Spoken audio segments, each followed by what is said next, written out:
Hey everyone, I'm Peter Stories, here to guide you today. If you use this video to drift off to sleep, please tap like, hit subscribe, and drop a comment telling me where you're watching from and what time it is there. Now, settle in, get cozy, and let yourself relax.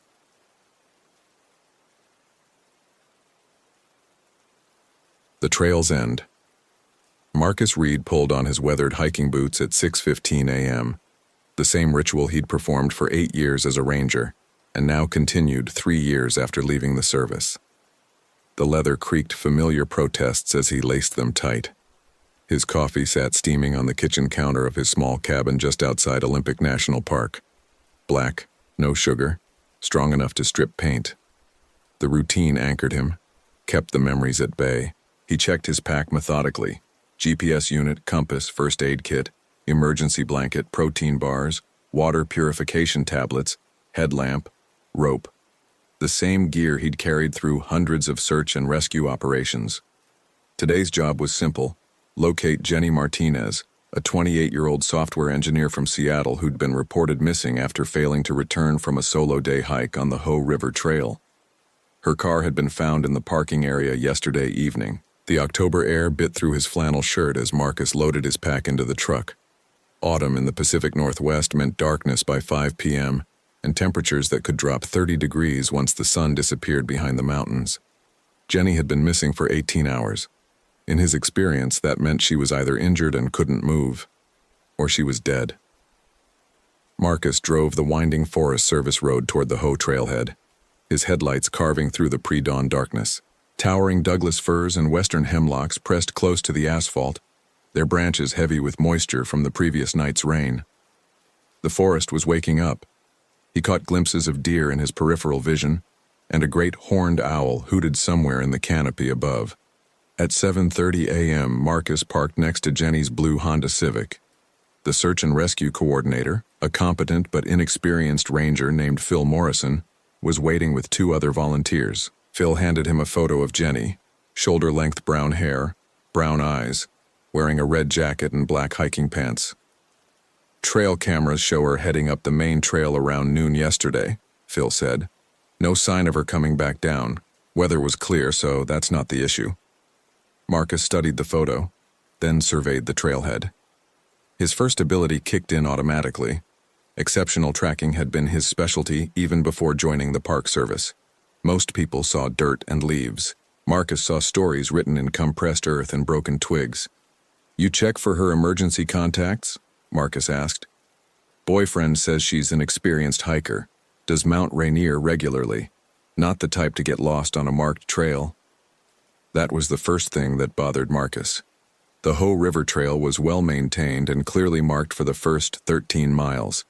It would take genuine effort to get lost. By 8:00 a.m., the team had spread out along the trail. Marcus took point, reading the ground with practiced eyes. Jenny's footprints were easy to follow. Size 7 Merrell hiking boots with a distinctive tread pattern. She'd walked at a steady pace, staying on the main trail, stopping occasionally to examine something off to the side. At the 2-mile marker, Marcus found where she'd stepped off the trail to take photos. The soft earth near a creek showed the impressions of her boots as she'd positioned herself for different angles. Normal behavior for a day hiker. But at the 3-mile point, something changed. Marcus knelt beside a clear footprint in a patch of mud. Jenny's boot, but the stride length was different. Longer. She'd been walking faster here, and the heel impressions were deeper. She'd been carrying more weight or walking under stress. "Find something?" Phil called from 30 yards ahead. "Maybe." Marcus studied the ground more carefully. There in the soft earth beside the trail, a partial print from a different boot, size 11 or 12. Heavy lugged sole, recent. Within the last day, certainly. Marcus's second ability, nature reading, had saved his life more than once during his ranger years. The forest told stories to those who knew how to listen. This morning, something was wrong with the soundtrack. The usual chorus of birds was muted. Not absent, that would suggest a predator, but subdued, as if they were being careful. A Douglas squirrel that should have been chattering at the intruders was silent in a nearby tree. The chipmunks that normally darted across the trail were nowhere to be seen. Marcus stood and scanned the tree line. His third ability prickled at the base of his skull. Human presence detection. Someone had been here recently, someone who didn't belong. "Phil," Marcus called.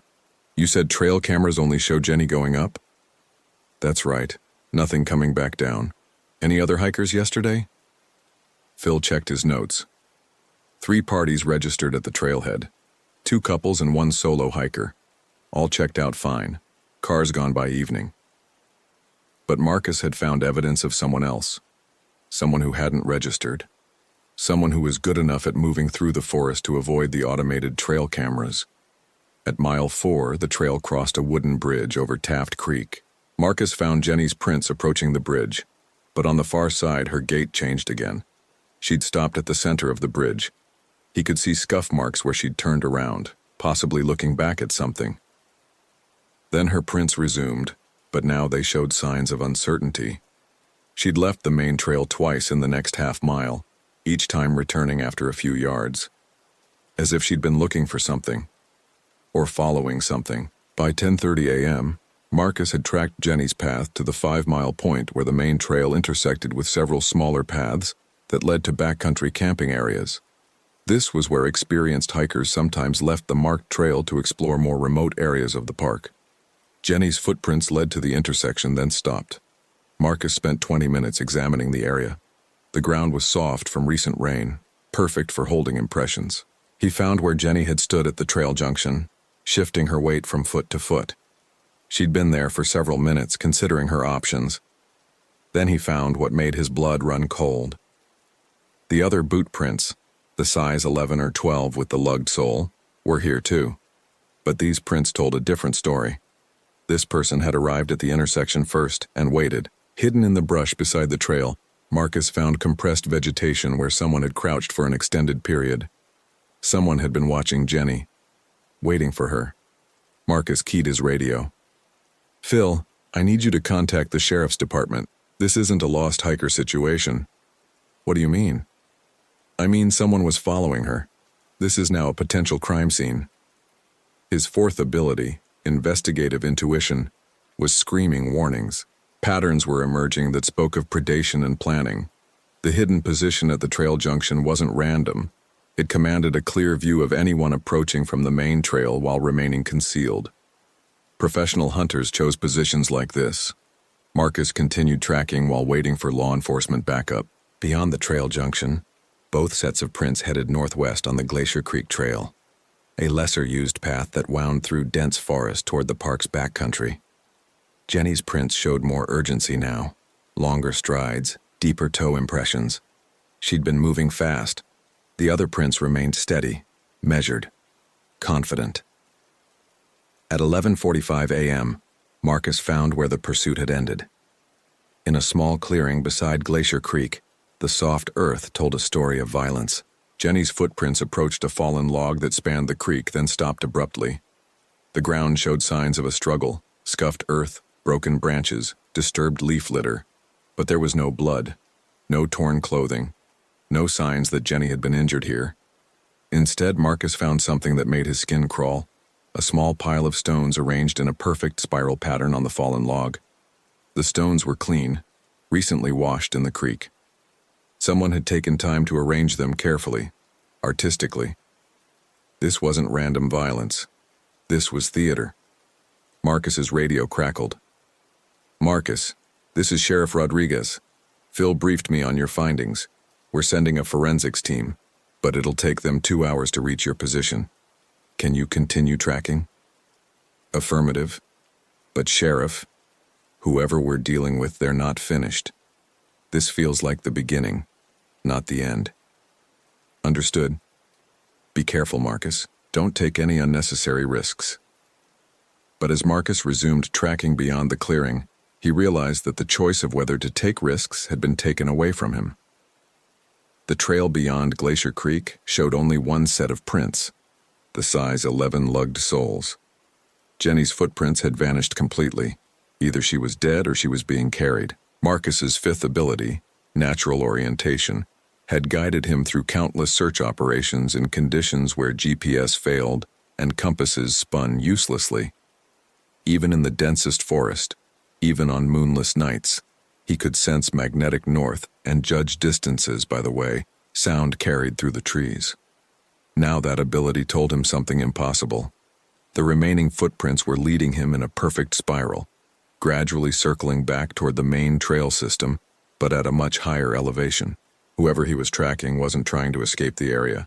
They were staying inside the park, moving with purpose toward a specific destination.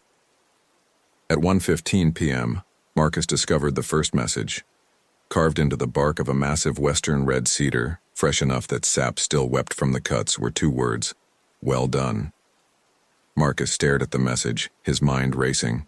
Well done, as if someone was congratulating him on his tracking ability, as if this whole thing was a test and he was passing.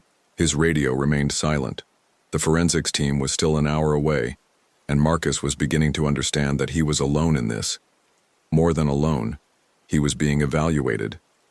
The footprints continued beyond the tree, still heading upslope.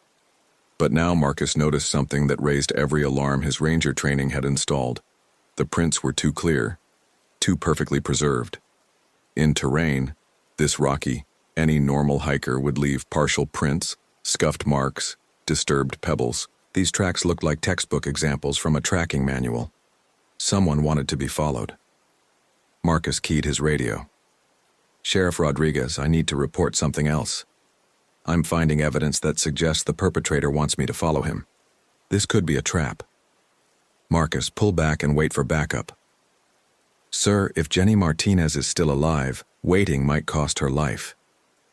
"Marcus, that's an order. Return to the trailhead."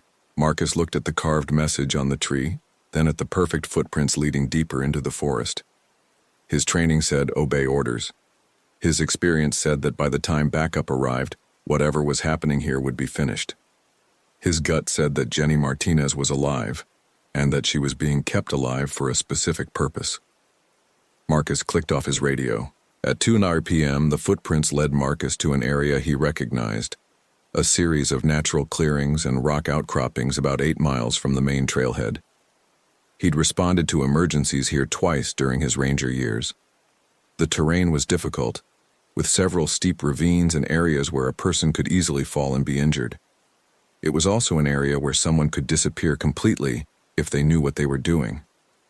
The tracks led to the edge of a ravine, then simply stopped. Marcus spent 30 minutes searching the area before he found the rope. Hidden beneath a pile of branches was a climbing rope, still warm to the touch. Professional grade, recently used. Someone had rappelled down into the ravine, then pulled the rope up behind them. Marcus peered over the edge. The ravine was about 60 feet deep with steep walls and a narrow stream at the bottom. Thick forest canopy made it dark even in midday. He could see evidence of recent passage, broken branches, disturbed stones, but no clear path. Then he heard the scream.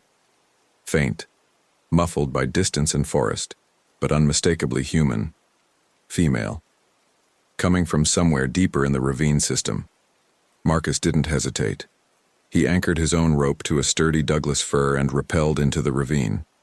His natural orientation ability guided him toward the sound, even as the thick canopy above reduced visibility to twilight levels. At the bottom of the ravine, Marcus found a game trail that followed the stream.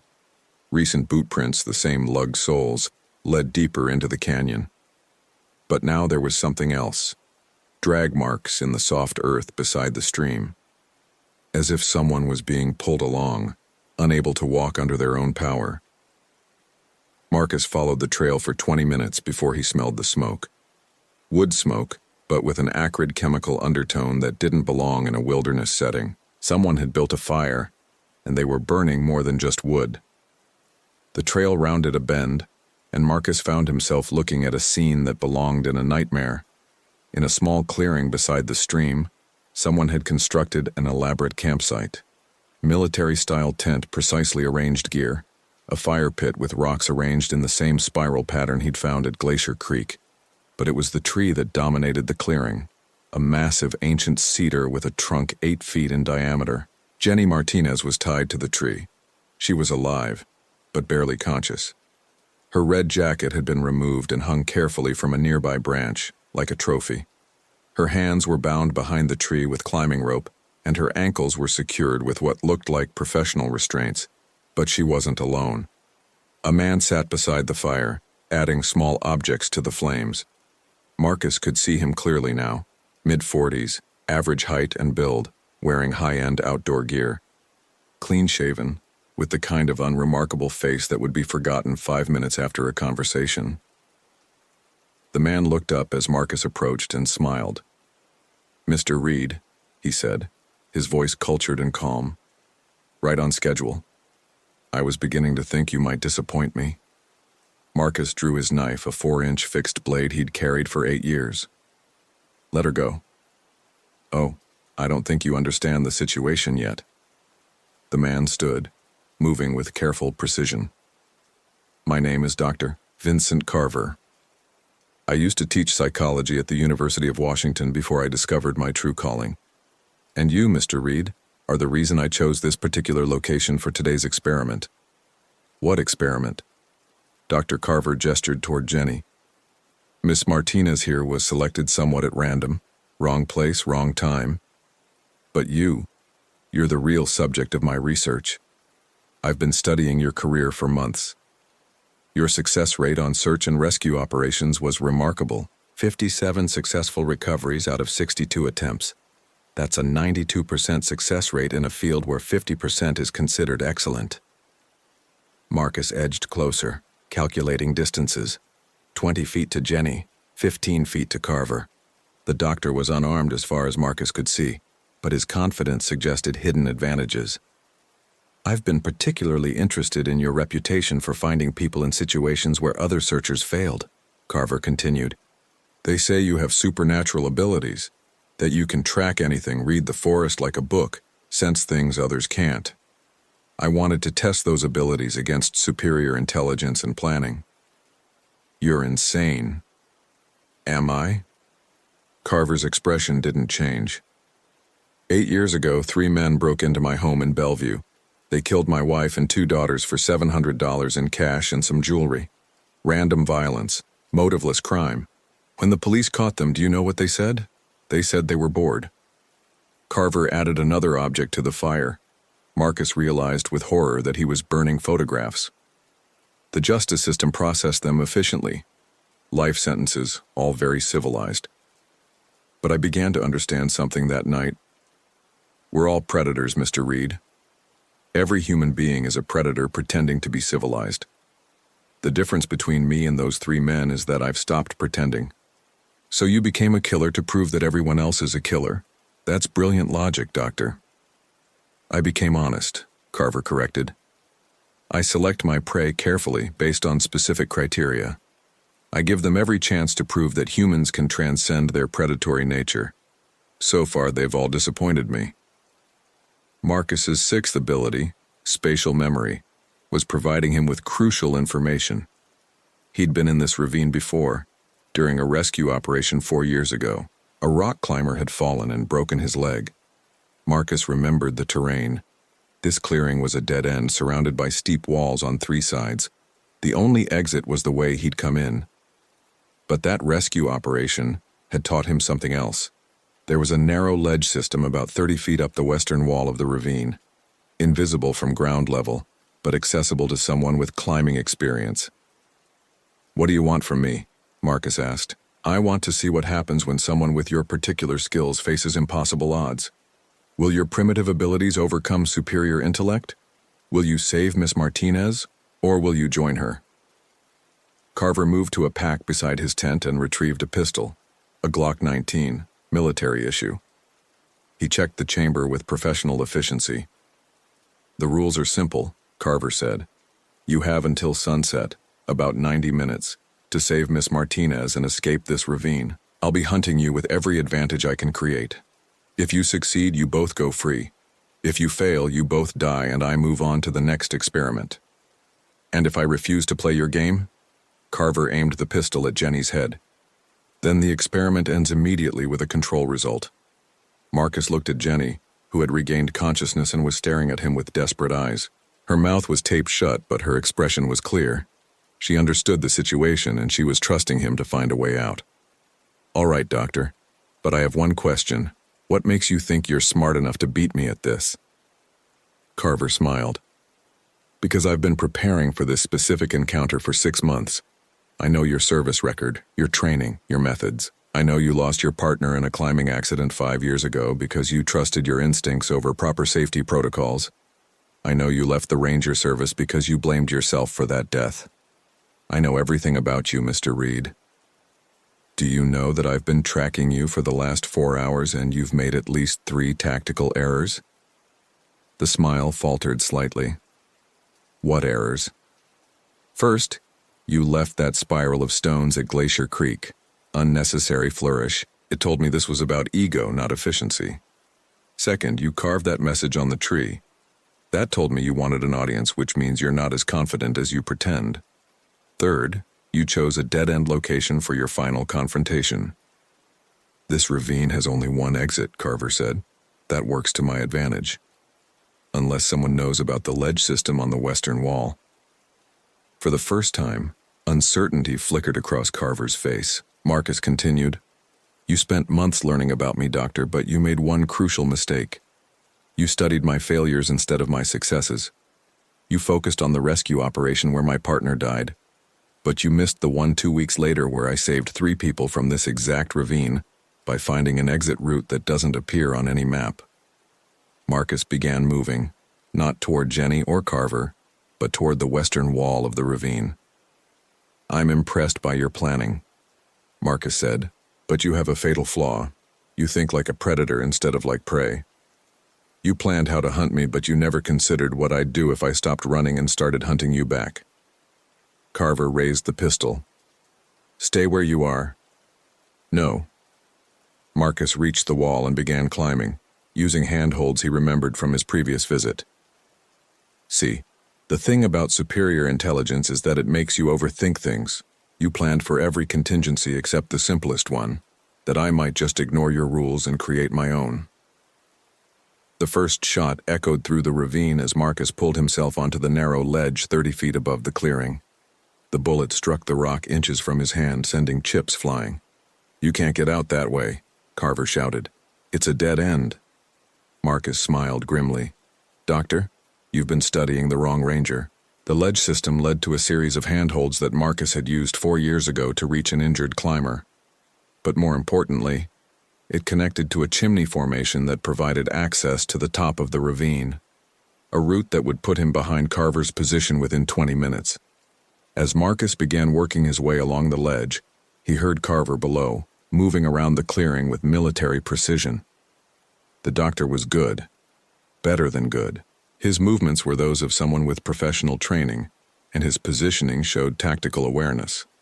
But Carver had made the classic mistake of believing that intelligence always trumped experience. Marcus reached the chimney formation and began climbing. The rock was solid with good handholds, but the route was exposed. If Carver spotted him, he'd be an easy target. Marcus used every technique his ranger training had taught him, moving when ambient forest sounds would mask the noise, choosing handholds that wouldn't dislodge loose stones. 25 minutes later, Marcus emerged at the top of the ravine, 200 yards behind Carver's campsite. Now he was the one with the advantage. Marcus began his descent, using a different route that would bring him to the clearing from the blind side. His natural orientation ability guided him through terrain that would have stopped most people, and his knowledge of the ravine system let him avoid areas where loose rocks might give away his position. As he got closer, Marcus could hear Carver talking to Jenny. "Your friend is quite resourceful," Carver was saying. "I'm genuinely impressed, but he's made a tactical error. He's chosen to engage in my kind of fight, stealth and positioning. That's exactly what I wanted." Marcus reached a position 30 feet above the clearing, concealed behind a fallen tree. From here, he could see the entire campsite. Carver had taken position behind a large boulder that gave him cover from the direction Marcus had originally gone. The doctor was scanning the ledge system with practiced eyes, his pistol ready. "You see, Miss Martinez," Carver continued, "I've been planning this encounter for months. I know every route in and out of this ravine. I know exactly how long it would take someone to traverse that ledge system. And I know that Mr. Reed is now trapped in the chimney formation with nowhere to go. Marcus smiled. Carver's fatal flaw was becoming clear. He'd studied topographic maps and satellite images, but he'd never actually explored the terrain. The doctor knew the ravine intellectually, but Marcus knew it intimately. The beauty of this location, Carver said, is that it forces a direct confrontation. No fancy tracking abilities, no mystical forest reading. Just intelligence versus primitive instinct. Marcus began his approach, moving with the absolute silence that 8 years of ranger work had taught him. Every step was calculated, every movement tested before committing his weight. He was 20 feet away before Carver's tactical training kicked in. The doctor spun around, bringing his pistol to bear, but Marcus was already moving. His knife flew through the air, not aimed at Carver, but at the rope holding Jenny to the tree. The blade severed the rope, and Jenny rolled away from the tree just as Carver's first shot shattered bark where her head had been. Marcus hit Carver low and hard, driving them both behind the boulder. The pistol went flying, and suddenly the fight was hand to hand. Carver was strong and well-trained, but Marcus had advantages the doctor couldn't quantify. 8 years of hiking rough terrain had given him core strength and balance that no gym could replicate. 5 years of wrestling with injured hikers in awkward positions had taught him leverage and body mechanics. But more than that, Marcus was fighting for someone else's life, while Carver was fighting for his ego. The fight lasted less than 2 minutes. When it was over, Carver was unconscious, zip-tied with restraints from his own pack, and Marcus was checking on Jenny. "Are you hurt?" Marcus asked as he helped her remove the tape from her mouth. "I don't think so," Jenny said, her voice shaky but strong. "My wrists are raw from the rope, but nothing serious." "Is he?" "Unconscious. He'll live to stand trial." Marcus keyed his radio. "Sheriff Rodriguez, this is Marcus Reed. I have Jenny Martinez, alive and uninjured. Suspect in custody. We need medical evac from coordinates." He read off their GPS position. "Marcus, thank God. Are you both all right?" "We're fine, Sheriff, but you're going to want to bring a full forensics team. This site is going to tell us a lot about other cases." As they waited for rescue, Jenny asked the question Marcus had been dreading. "How did you know?" "About the ledge system, I mean. He seemed so sure that you were trapped." Marcus looked at the unconscious form of Dr. Vincent Carver, a man who had planned every detail except the most important one. "He made the same mistake a lot of people make when they try to understand what I do," Marcus said. "He thought it was about supernatural abilities or mystical forest knowledge, but it's not. It's about paying attention." "What do you mean?" "Carver spent months studying my failures, trying to understand my weaknesses, but he never understood my strength. I don't have supernatural abilities. I just notice things other people miss. I remember details other people forget, and I've learned that the forest always tells the truth, if you know how to listen." Marcus gestured toward the elaborate campsite, the precisely arranged gear, the spiral of stones that matched the one at Glacier Creek. Everything about this setup was designed to impress me with his intelligence. But intelligence without wisdom is just elaborate stupidity. He was so focused on proving how smart he was that he forgot the first rule of any survival situation. The forest doesn't care how clever you are. The sound of helicopters echoed through the ravine as the rescue team approached. "Will I have to testify?" Jenny asked. "Probably. But Jenny, you're alive because you didn't give up. You stayed alert, you stayed strong, and when the moment came, you rolled away from that tree fast enough to save your own life. Don't let anyone tell you that you were just a victim in this." Later, as Marcus gave his statement to the sheriff, he reflected on what Carver had said about predators and prey. The doctor had been wrong about almost everything, but he'd been right about one thing. Humans were predators. But Carver had missed the crucial distinction. Some predators hunted for sport, and others hunted to protect. Marcus Reed had spent 8 years learning to hunt, to track the lost, the injured, the desperate. He'd developed abilities that seemed supernatural to those who didn't understand them. But those abilities had never been about dominance or control. They'd been about bringing people home. As the helicopter carried Jenny Martinez back to safety, Marcus looked down at the ravine where Dr. Vincent Carver had tried to prove that intelligence could overcome any primitive ability. The forest had taught the doctor a lesson he'd never expected. Sometimes the most sophisticated plan can be defeated by someone who simply pays attention to what's actually there, instead of what should be there. Sometimes wisdom beats intelligence. Sometimes the prey becomes the hunter. And sometimes the forest itself chooses which story gets told. Marcus Reed returned to his cabin that night with a new understanding of his own abilities. They weren't supernatural. They weren't mystical. They were simply the result of 8 years spent learning that survival, his own and others, depended on seeing the truth that was always hiding in plain sight. The truth that Dr. Vincent Carver, for all his planning and intelligence, had never learned to see. The truth that the forest, like justice, always remembers. And the truth that some hunts end exactly where they began, with someone coming home.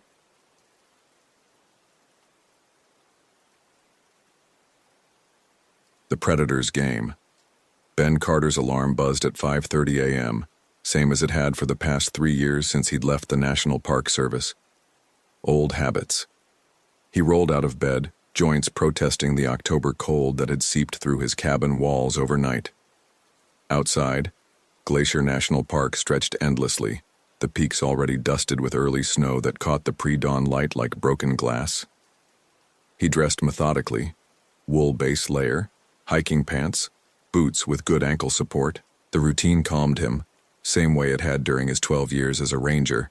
Coffee first, then gear check.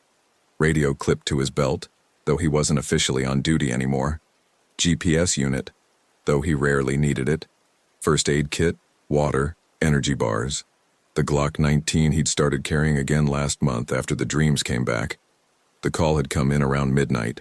Sarah Martinez, 26, experienced hiker from Seattle. She'd checked in at the Lake McDonald Visitor Center yesterday morning, planned to take the Avalanche Lake Trail. Solo hiker, which wasn't unusual, but she'd missed her checkout time by 8 hours. Her sister had called the police, worried sick. Ben wasn't a ranger anymore, but Park Superintendent Collins still called him when things got complicated. Need your eyes on this, Ben. Something feels off about the whole thing. The drive to the trailhead took 20 minutes along the Going to the Sun road. Ben parked next to a silver Honda Civic with Washington plates, Sarah's car. He walked the perimeter, noting the frost patterns on the windshield, the way her gear was organized in the back seat. Methodical packer. Smart. Not the type to wander off trail or ignore safety protocols. The Avalanche Lake Trail started easy, a well-maintained path through dense forest. Ben had walked it hundreds of times, knew every switchback and landmark. The morning light filtered through the canopy, painting everything in shades of gold and amber. Beautiful, but something felt wrong from the first step. 15 minutes in, he found it. A single footprint in a patch of soft earth beside the trail, clear as day. Women's hiking boot, size 8 or 9, probably Sarah's, but it was facing the wrong direction, pointing back toward the parking lot, not deeper into the wilderness. Ben knelt, studying the impression. The depth was consistent, no signs of stumbling or running. Someone walking normally, deliberately. But why would she have turned around here? Nothing had changed about the trail, no obstacles or dangerous conditions. He took a photo with his phone, then continued up the path. The forest felt too quiet, not the natural quiet of wilderness, but an absence that made his skin crawl. No bird calls, no rustle of small animals in the undergrowth. Even the wind seemed muted, as if the trees were holding their breath. 30 minutes from the trailhead, he found more tracks. This time they were deliberately placed in the center of the path, pressed deep into the mud beside a small creek. Sarah's boots again, but something was wrong with the spacing. The stride was too long, too purposeful. Someone wearing her boots, but someone taller. Someone with longer legs. Ben's chest tightened. He'd seen this before, years ago, in a case that still gave him nightmares. The hairs on his arms stood up, and he found himself checking the tree line, looking for movement in his peripheral vision. He pulled out his radio. "Base, this is Ben Carter. I'm about half a mile up the Avalanche Lake Trail. I've got some concerning evidence here. Copy, Ben. What kind of evidence? Boot prints that don't match the missing person's gait. Someone else was wearing her shoes walking back toward the parking area. I'm continuing up the trail, but you might want to send backup. Roger. We'll have a team en route in 30 minutes. Ben clipped the radio back to his belt and kept moving. The trail began to climb more steeply, winding through a section of old-growth forest where massive cedars blocked most of the sunlight. Here, his first ability kicked in fully, the exceptional tracking skills that had made him legendary among the Ranger Corps. In the soft earth beneath the trees, he found a story written in disturbed soil and broken twigs. Sarah had come this way all right, but she hadn't been alone. A second set of prints, men's boots, size 11 or 12, had been carefully placed to avoid the main trail. Whoever it was knew how to move quietly, how to avoid leaving obvious signs, but Ben could read the subtle indicators. A scuff mark on a root, a pebble pressed deeper into the ground, a spiderweb brushed aside at shoulder height. The second person had been following Sarah, staying about 20 feet to her left, parallel to the trail but hidden in the undergrowth. Professional movement. Patient. This wasn't some opportunistic predator. This was someone with training. Someone who had planned this carefully. Ben's second ability, the one that had saved his life more times than he could count, began to whisper warnings. Nature reading. The forest was telling him a story, and it wasn't good. The squirrels had fled the area.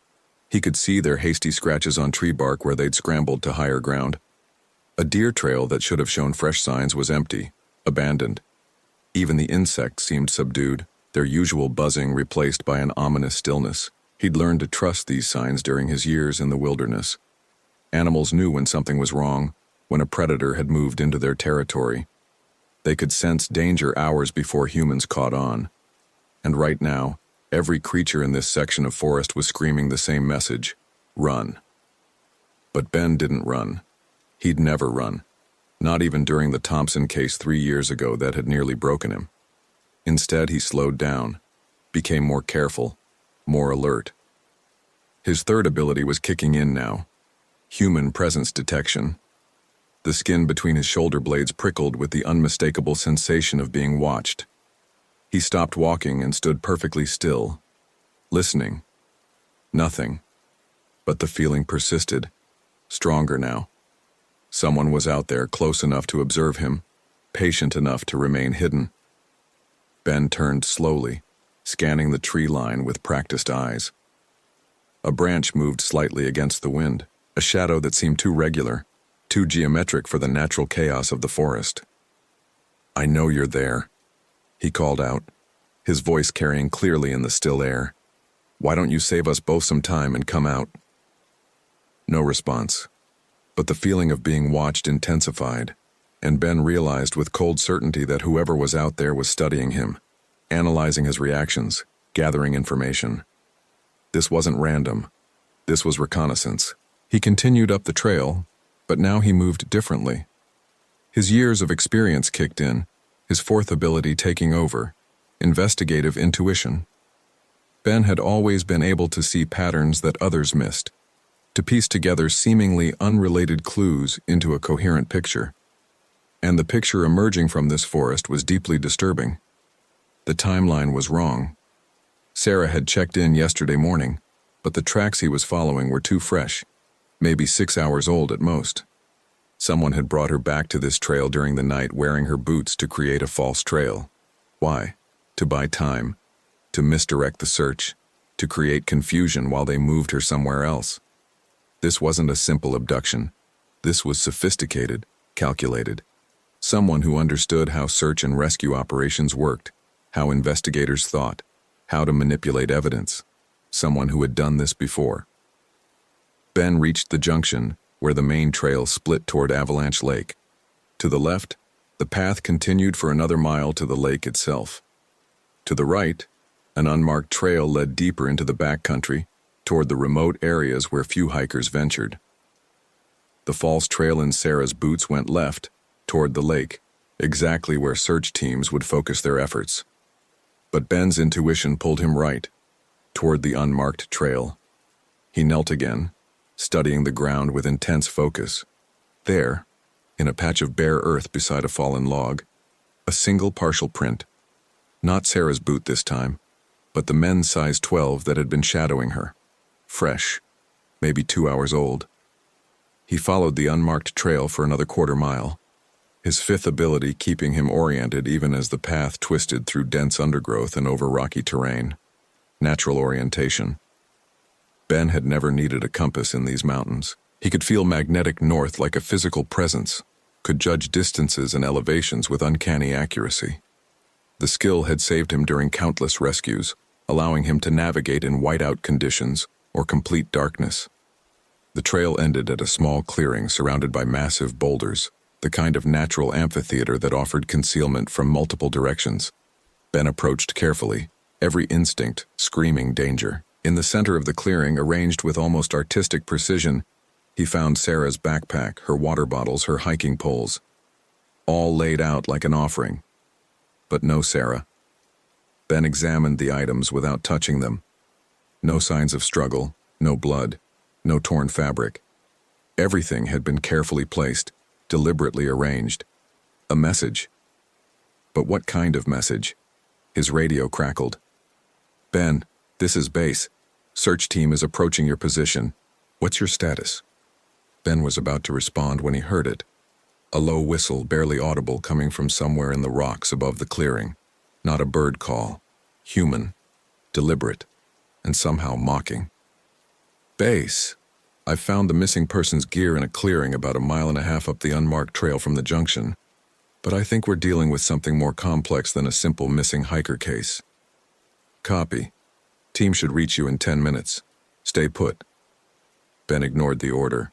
His sixth and most powerful ability was stirring. Spatial memory. The clearing looked familiar, though he was certain he'd never been here before. The arrangement of rocks, the way the trees formed a natural barrier, the sight lines in and out of the area. He'd seen this place before. But where? The whistle came again, longer this time, almost musical. Someone was playing with him, testing his reactions. Ben felt a flash of anger. He'd dealt with predators before, both animal and human. The worst were the ones who enjoyed the hunt more than the kill, who drew out the fear and confusion for their own twisted pleasure. Enough games, he called out. I know you're watching. I know you have Sarah. What do you want? This time, there was an answer. A voice from somewhere above, cultured and calm, with the kind of precise diction that suggested education and intelligence. What I want, Mr. Carter, is to see if the legends about you are true. Ben's blood chilled. The voice knew his name. This wasn't random. He had been specifically targeted, drawn here. But why? You have quite a reputation, the voice continued. 12 years with the Park Service. 43 successful rescues, including some that other teams had written off as impossible. They say you can track a ghost through solid rock, that you can sense danger before it materializes. I find myself curious about such claims. Where is Sarah Martinez? Safe. For now. Consider her my insurance policy while we conduct our little experiment. What experiment? A low chuckle echoed from the rocks. A test of abilities, Mr. Carter. Yours against mine. I've spent considerable time studying your methods, your successes, your techniques. I believe I understand how your mind works. But understanding is not the same as experiencing. I want to see firsthand whether instinct truly can compete with intellect. Ben's mind raced. This wasn't a random predator. This was someone with resources, someone who had researched him specifically. Someone with enough confidence in their own abilities to challenge him directly. Who are you? Names are unimportant. What matters is the game itself. You see, Mr. Carter, I have a theory about human nature, about the thin veneer of civilization that separates us from our more primitive instincts. You represent one side of that equation, the protector, the rescuer, the one who fights against the darkness. I represent the other side. You're insane. No, Mr. Carter. I'm awake. I've seen through the comforting lies we tell ourselves about human goodness, about justice, about meaning. There is only predator and prey, hunter and hunted. Everything else is self-deception. Ben moved slowly toward the rocks, trying to pinpoint the source of the voice, but the acoustics of the natural amphitheater made it impossible to get a fix. The words seemed to come from everywhere and nowhere. Sarah Martinez is prey. The voice continued. Young, trusting, unprepared for the realities of this world. She represents the vast majority of humanity, sheep who go through life believing in safety, in fairness, in the protection of social contracts that exist only in their imagination. And what does that make you? A realist, someone who has accepted the truth about our species. We are predators, Mr. Carter. Sophisticated ones, perhaps, but predators nonetheless. The only difference is that most of us have been domesticated, neutered by civilization into forgetting our true nature. Ben reached the base of the rock formation. Up close, he could see several possible paths up the steep face, but no clear indication of which one his quarry had taken. The voice could be coming from any of a dozen concealed positions. You want to know what happened to me? The voice asked, as if reading his thoughts. What transformed me from a contributing member of society into what you would call a monster? Ben didn't answer, but he listened while he searched for any clue that might reveal the speaker's location. 8 years ago, I had everything that society tells us matters. A wife, 2 daughters, a successful career as a psychology professor. I believed in the social contract, in the idea that if you followed the rules, worked hard, contributed to society, you would be protected. I was naive. The voice paused, and Ben caught something. A slight echo that suggested the speaker was positioned in a narrow crevice or cave, somewhere that would amplify and distort sound. They were killed by a drunk driver on their way home from my daughter's soccer game. The man who destroyed my family had 7 previous DUI convictions. 7 times the system had failed to protect society from him. 7 times he had been given another chance, another opportunity to kill innocent people, and on the 8th time, he succeeded. Ben found what he was looking for: fresh scrape marks on the rock face, chalk residue from climbing shoes. The speaker had ascended about 30 feet up the cliff face to a ledge that offered a commanding view of the clearing. The driver received 18 months in county jail, 18 months for 3 lives. When I asked the prosecutor why, he told me that the system wasn't designed for justice. It was designed for processing cases efficiently. He actually used the word efficiently, as if my family's murder was an administrative problem. Ben began to climb, moving quietly, using his knowledge of rock face techniques to mask the sound of his ascent. But the voice continued, apparently unconcerned with his approach. That night I understood something fundamental about human nature. We are not moral creatures who occasionally act badly. We are predatory creatures who have temporarily learned to suppress our instincts. When those artificial constraints fail, as they inevitably do, we revert to our true selves. Ben reached a narrow ledge about 20 feet up. From here, he could see boot prints in the thin layer of soil that had accumulated in the rock crevice, but the voice was coming from above, from a position he couldn't yet see. I spent 2 years studying predatory behavior, Mr. Carter. Not just in humans, but across species. Do you know what I learned? The most successful predators are patient. They study their prey, learn their habits, identify their weaknesses. They don't attack randomly. They plan, they prepare, they execute with precision. So you became what you despise, Ben called out, still climbing. No, Mr. Carter, I became what I always was, what we all are underneath the pretense. The only difference is that I stopped lying to myself about it. Ben pulled himself over a rocky outcrop and found himself on a broader ledge. Here the trail was obvious: disturbed gravel, a smear of mud from a boot sole, even a single thread caught on a sharp piece of granite. But still no sign of the speaker. You're wondering where I am, the voice said, now clearly coming from above. How I can see you while remaining hidden? The answer is simple. I chose this location specifically for its advantages, just as I chose you specifically for your abilities. Why me? Because you represent the pinnacle of human protective instinct. You've dedicated your life to saving others, to fighting against the darkness that most people refuse to acknowledge exists. If I can break you, if I can force you to confront the futility of your mission, then I prove my point about human nature. Ben reached another ledge, this one with signs of recent occupation. A small cache of supplies, energy bars, water bottles, binoculars, a spotting scope. Someone had been using this position for surveillance, probably for days. "Where is Sarah?" he demanded. "Closer than you think. But finding her won't be as simple as following a trail, Mr. Carter. This time, you'll need to use that famous intuition of yours." Ben's radio crackled. "Ben, where are you? The search team reached the clearing, but you're not there."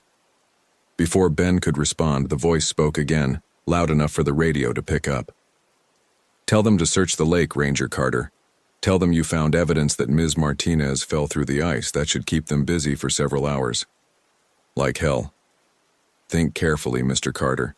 Right now, Ms. Martinez is alive and unharmed, but if you bring a search team up here, if you turn this into a circus, I'll be forced to eliminate the evidence and disappear. You'll never find her body, and you'll spend the rest of your life wondering if you could have saved her." Ben felt the weight of the decision. Every instinct told him to call for backup, to bring in the full resources of the Park Service. But the voice was right. If this turned into a manhunt, Sarah would disappear permanently. "What do you want me to do?" "I want you to prove that your abilities are real, not just legend. I want you to find Ms. Martinez using nothing but your tracking skills, your intuition, your connection to this wilderness. No backup, no technology, no safety net. Just you against me. And if I succeed, then you both walk away. I'll disappear, find some other way to test my theories. You have my word. The word of a killer. The word of someone who respects worthy opponents. I don't kill randomly, Mr. Carter. Every person I've taken has served a purpose in my research. Ms. Martinez is not my target. You are. She's simply the bait." Ben looked out across the wilderness, calculating distances and possibilities. His spatial memory was painting a three-dimensional map in his mind, showing him the terrain, the possible hiding places, the routes someone could take while carrying an unconscious person. "How long do I have?" "Until sunset. After that, my research requires me to move to the next phase. 6 hours. Enough time to search maybe a quarter of the potential area, if he moved fast and used all his abilities, but only if he was right about the location." "Ben?" The radio again. "What's your status?" He keyed the mic. "False alarm at the lake. Continue searching the main trail system. I'm following up on some tracks in the backcountry. We'll check in every hour." "Copy." Ben clipped the radio back to his belt and looked up toward the source of the voice. "I accept your terms, but when I find her, we're done. No more games. When you find her, Mr. Carter, we'll discuss what comes next." The voice faded, and Ben was alone on the ledge. But now his spatial memory was working overtime, pulling up images and details from years of hiking and climbing in these mountains. The ledge, the arrangement of rocks, the view across the valley. He had seen this place before, not in person, but in photographs, case files, evidence photos from a search and rescue operation that had gone wrong 3 years ago. The Thompson case, a family of 4 who had disappeared during a camping trip. They'd found the bodies eventually, in a hidden cave system about 2 miles northeast of this position. Natural refrigeration had preserved the remains well enough for the medical examiner to determine cause of death, not exposure or accident, but deliberate violence. The case had never been solved. Ben's blood ran cold as the implications hit him. This wasn't the predator's first hunt in Glacier National Park. He'd been operating here for years, probably using the same cave system to hide his victims. The Thompson family hadn't been random campers who got lost. They'd been research subjects just like Sarah Martinez. But knowing the general location wasn't enough. The cave system was extensive, with dozens of passages and chambers. Ben would need to use all his abilities to narrow down the search, to find the specific location where Sarah was being held. He started moving, climbing down from the rocks and heading northeast toward the general area of the caves. But as he walked, his investigative intuition was working, analyzing everything the voice had revealed. Dr. Adrian Kells. The name came to him suddenly, pulled from his spatial memory of the Thompson case files. A psychology professor at the University of Montana, who had consulted on the case, providing insight into the killer's psychological profile. A man whose wife and daughters had been killed by a drunk driver. A man who had stopped consulting on criminal cases shortly after the Thompson murders. Ben pulled out his phone, grateful for the weak but functional cell signal. A quick internet search confirmed his suspicions. Dr. Adrian Kells, age 47, professor of behavioral psychology, had taken a leave of absence from the university 3 years ago, following what colleagues described as a personal crisis. He'd published several papers on predatory behavior and evolutionary psychology before disappearing from academic circles entirely.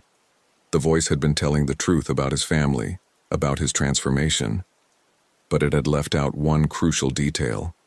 Kells hadn't just studied predatory behavior academically, he'd begun practicing it, using his knowledge of psychology to select and hunt victims with scientific precision. Ben reached the tree line and began moving more carefully.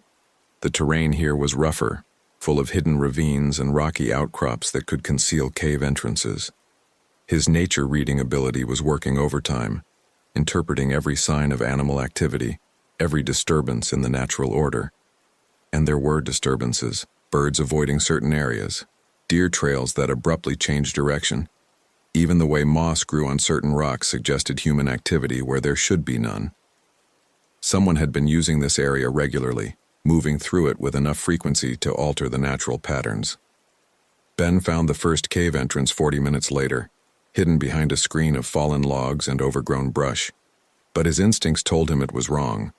Too obvious, too easy to find. This was a decoy, meant to waste his time.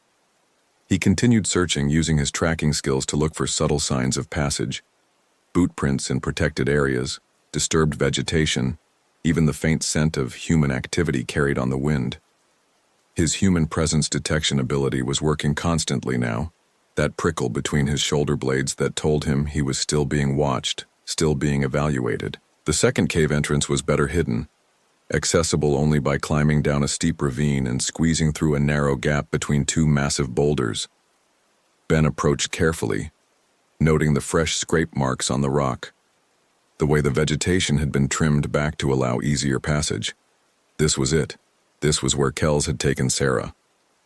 Ben squeezed through the gap and found himself in a natural tunnel that extended deep into the mountain. The air was cooler here, carrying the mineral scent of deep caves and something else, the faint but unmistakable smell of human occupation. He moved slowly, using his phone's flashlight to navigate the uneven floor. The tunnel branched several times, but Ben's spatial memory guided him, reconstructing the layout from crime scene photos and geological surveys. The main chamber would be about 200 yards in, accessible through a series of natural passages that formed a maze designed to confuse and disorient. But Ben wasn't confused. His natural orientation ability kept him centered, aware of his position relative to the surface world above. North was that way, the entrance behind him, the main chamber ahead and slightly below his current position. He heard voices as he approached the chamber. Two voices, one he recognized as Kells, the other female and frightened. Sarah was alive, awake, and apparently unharmed. But for how long? Ben reached the edge of the chamber and carefully peered around a rock formation.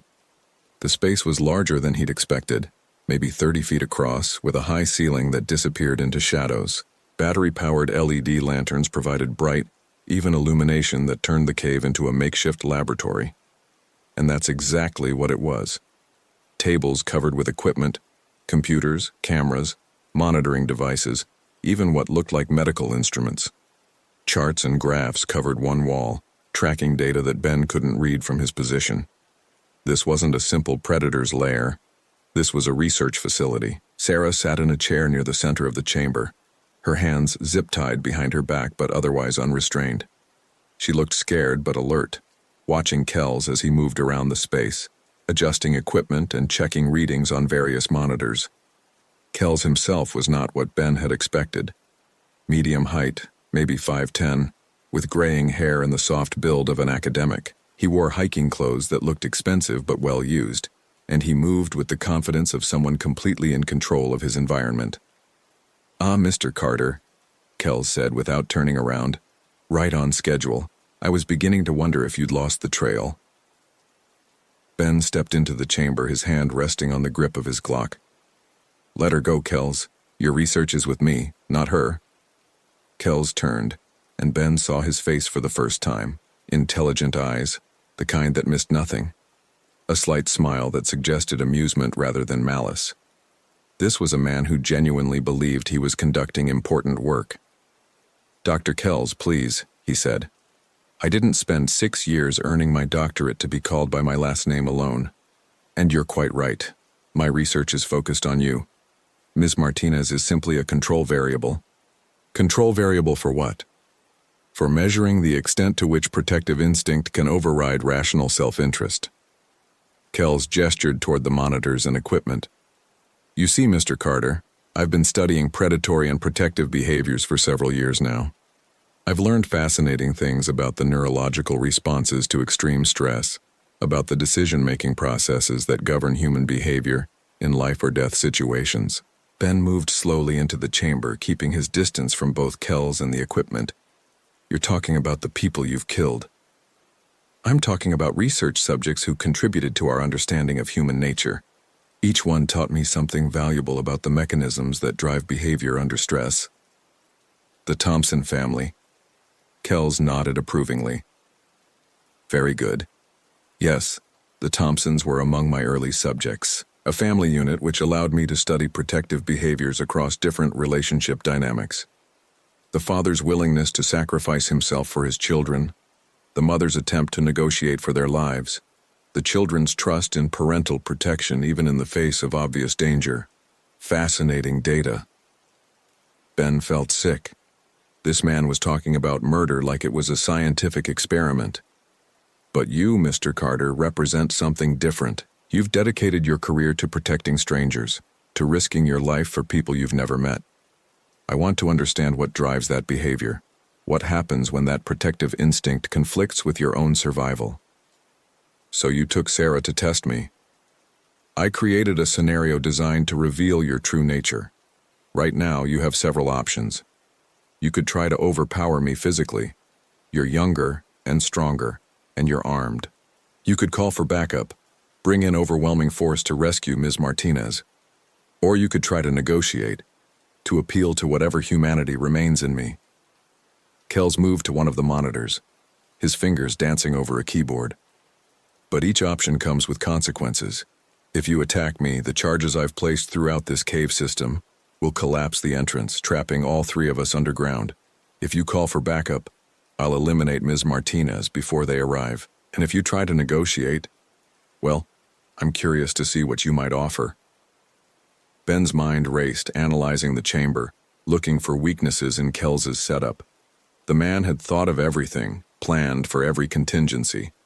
But planning could only account for so much. Eventually, everyone made mistakes. "What do you want from me?" "I want you to choose," Kells said. "I want you to demonstrate that human protective instinct is ultimately just another form of selfishness, that even the most altruistic behaviors are driven by personal psychology rather than genuine morality." "How?" Kells smiled and pressed a key on his computer. A section of the cave wall slid away, revealing a narrow passage. "Through that tunnel is another chamber, where I've placed a significant explosive device. If you go through that passage and allow me to seal it behind you, Ms. Martinez goes free. You die, but you save her life. True altruism. And if I refuse? Then I learn something different about human nature, that even the most protective individuals will ultimately choose self-preservation over the lives of strangers." Ben looked at Sarah, who was staring at him with wide, terrified eyes. She was maybe the same age as his sister, someone's daughter, someone who had trusted the wilderness to keep her safe. "There's a third option," Ben said. "Oh? I prove that your research is flawed, that you've made the same mistake every predator makes eventually. You've underestimated your prey." Kells laughed. "And how would you do that, Mr. Carter?" Ben smiled grimly. "By using something you don't have, something that can't be planned for or analyzed or predicted. Which is? Instinct. Ben's spatial memory had been working throughout the conversation, mapping the chamber, noting details that his conscious mind hadn't fully processed. The placement of the equipment, the way the air moved through the space, the echo patterns that revealed hidden passages and structural weaknesses, and he'd noticed something Kells had missed in his meticulous planning. The LED lanterns weren't just providing light, they were generating heat. Significant heat, concentrated in a space with poor ventilation. The temperature differential was creating air currents that were gradually destabilizing the loose rock formations near the ceiling. Ben had seen it before, in caves throughout the park system. Heat-induced expansion and contraction, combined with the natural settling of geological formations, could trigger small avalanches with very little provocation. You know what your real mistake was, Doctor? I'm curious to hear your analysis. You studied predatory behavior, but you never learned to think like prey.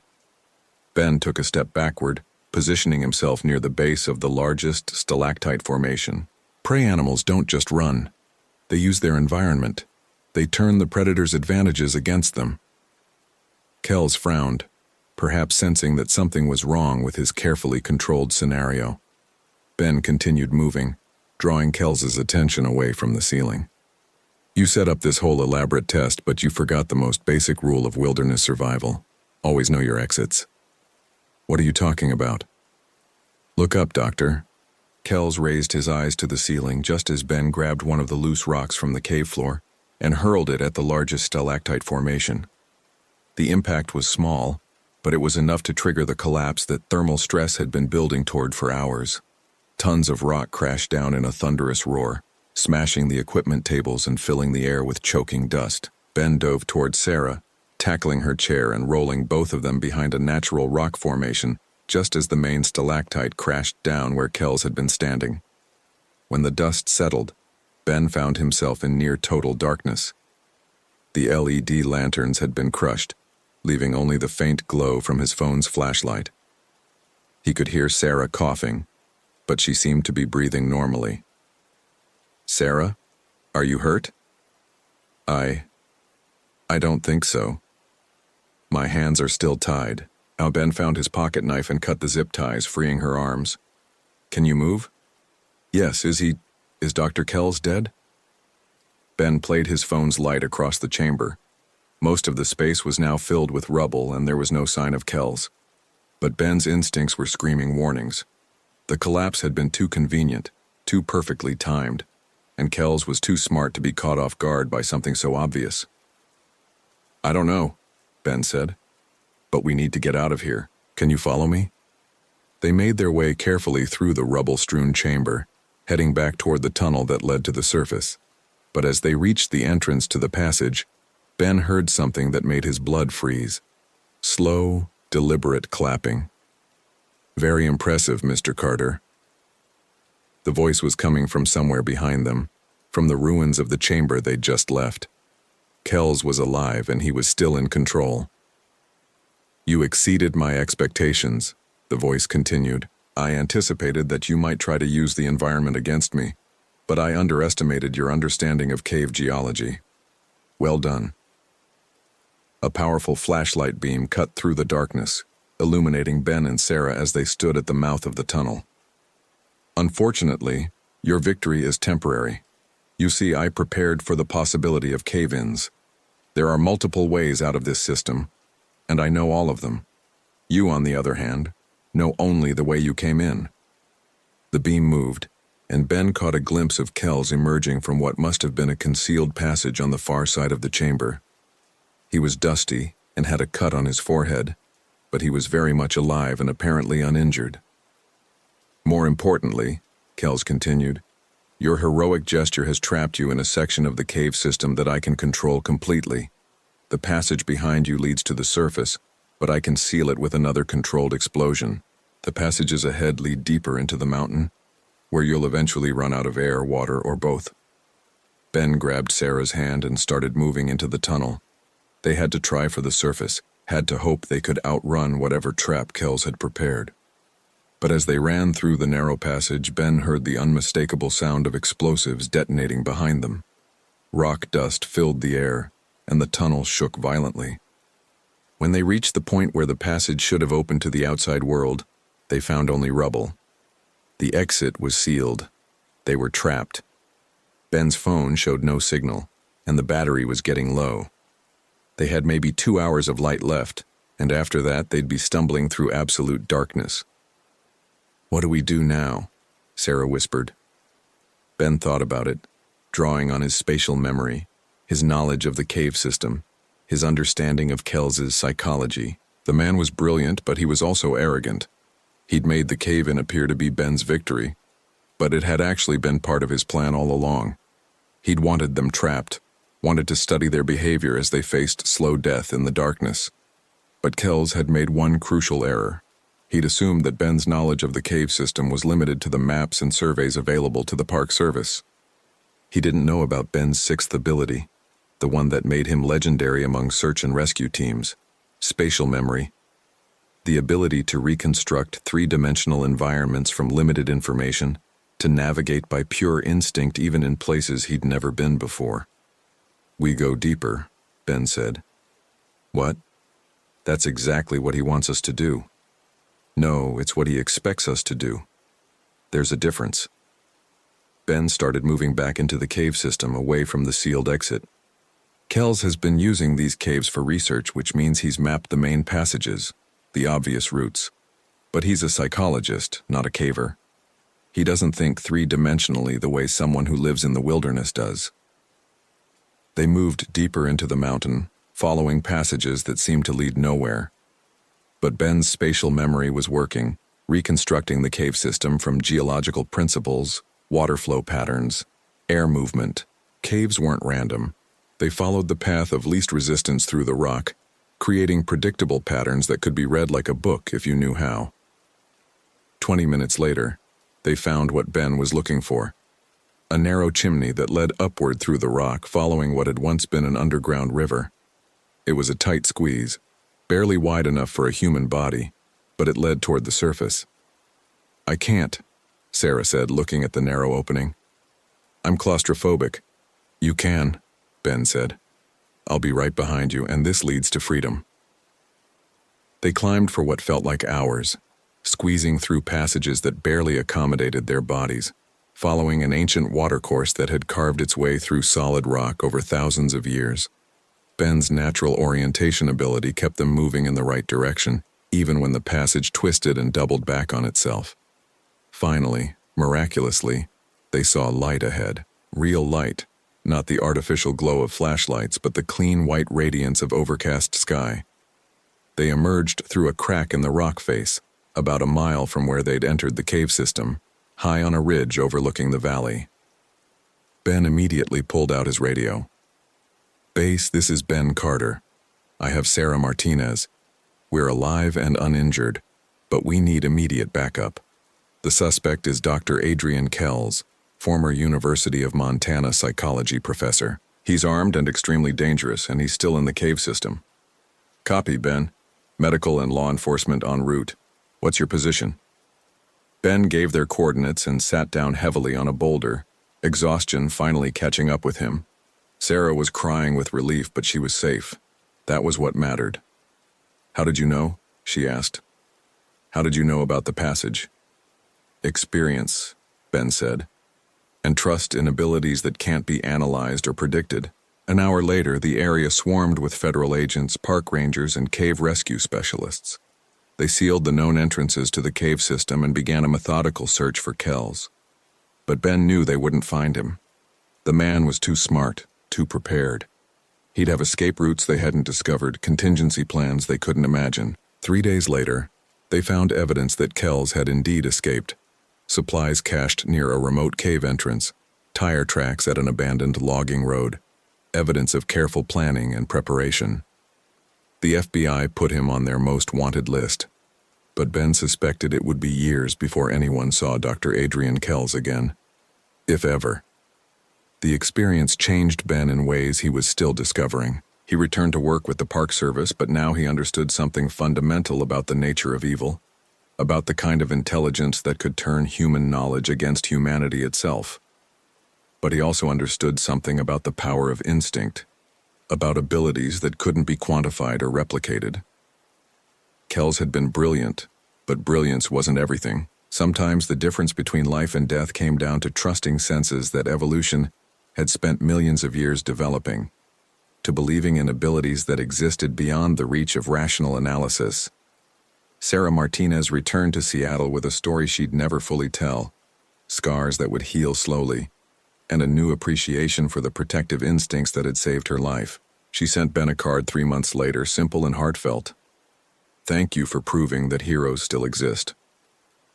Ben kept the card on his desk, a reminder that sometimes the old ways, instinct, intuition, the deep knowledge that comes from years of living close to the natural world, were more powerful than all the technology and analysis in the world. Dr. Adrian Kells had been wrong about human nature. People weren't just sophisticated predators. They were also protectors, capable of risking everything for strangers, capable of love and sacrifice and genuine heroism. The darkness was real, and it was intelligent, and it would always be out there somewhere, hunting in the spaces between certainty and doubt. But the light was real too. And sometimes if you trusted your instincts and refused to give up, the light was enough.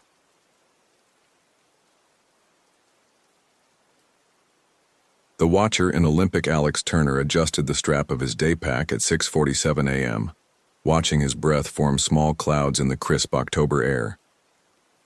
7 years as a ranger in Olympic National Park had taught him to read mornings like other people read newspapers. Today felt different. Not wrong exactly, but different. He checked his equipment with the methodical precision that had kept him alive during countless solo expeditions. GPS unit, backup compass, emergency beacon, water purification tablets, first aid kit, rope, headlamp, spare batteries. The missing hiker report had come in at dawn. Jennifer Walsh, 28, experienced day hiker, hadn't returned to her campsite. Her planned route followed the Hoh River Trail to the Blue Glacier Overlook, a moderately challenging 12-mile round trip. Alex locked his truck and headed toward the trailhead. The Forest Service had called him in as a consultant because of his reputation for finding people others couldn't. What they didn't understand was that tracking wasn't just about following footprints. It was about reading the story the forest told, interpreting the 100 small signs that most people walked past without seeing. The morning air carried the familiar scents of Douglas fir, decomposing leaves, and the mineral smell of the nearby river. But underneath those expected odors, Alex detected something else. Something that made him pause 20 yards from the trailhead and scan the tree line with careful eyes. Human scent. Not fresh, but recent. Someone had been here within the last 12 hours. Someone who wore synthetic fabrics and used commercial deodorant. That wasn't unusual. Hikers passed through constantly.